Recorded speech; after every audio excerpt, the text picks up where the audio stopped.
Cinema మీకు ఏం చెప్పారు బాలు మహేంద్ర గారు? మీరు ఎలా ప్రిపేర్ అయ్యారు ఆ వయసులో ఆ క్యారెక్టర్కి? మలయాళంలో ఆయనే చేసిన సినిమా, మమ్ముటీను శోభన యాక్ట్ చేసిన సినిమా అన్నమాట. అది తెలుగులోకి చేస్తున్నప్పుడు ఆయన అన్నారు, నాకు కొంచెం ఒక ట్రైబల్ గర్ల్ లాగా ఒకళ్ళు కావాలి డెఫినెట్లీ.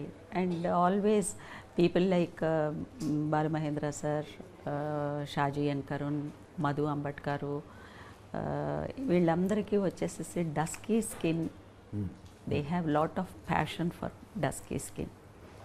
సో ఆ రోల్కి తప్పకుండా they need somebody like me అన్నారు.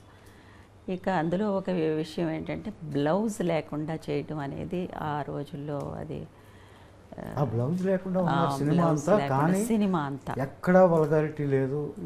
ఎక్స్పోజింగ్ చేయడం కోసం బ్లౌజ్ తీయించారు అన్నట్టు ఎక్కడ అనిపించదు.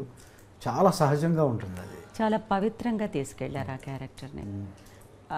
మీకేమి భయం లేదు, అది ఆ క్యారెక్టర్లో ఏదో ఆ పవిత్రతని మాత్రమే చూశాను నేను ఆ సినిమాలో, ఆ క్యారెక్టర్లో.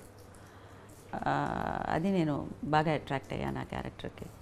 క్యారెక్టర్ ఓకే, మనకు సినిమా షూటింగ్ అంటే ఇంత క్రూ ఉంటుంది, వాళ్ళ మధ్యలో మనం పెర్ఫార్మ్ చేయాల్సి ఉంటుంది.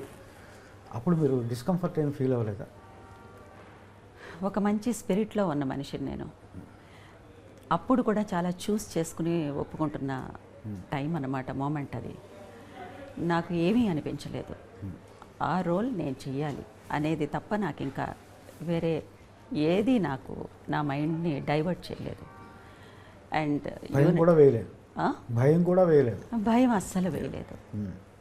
I'm always bold. వై నేను రిపీటెడ్గా ఎందుకు అడుగుతుందంటే, మన శరీరానికి సంబంధించిన స్పృహ ఆడపిల్లలకు మరీ ముఖ్యంగా వచ్చే ఏజ్ అది. అవును, ఆ ఏజ్లో మీరు అలా పెర్ఫార్మ్ చేసినప్పుడు, అందుకే మీరు ఈరోజు నన్ను కూర్చోబెట్టి మాట్లాడుతున్నారు. అది ఒక హిస్టరీ క్రియేట్ చేసింది కదా.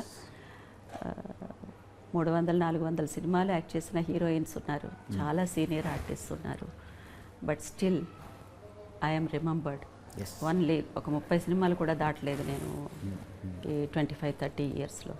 But people speak about my films just because my films are little special.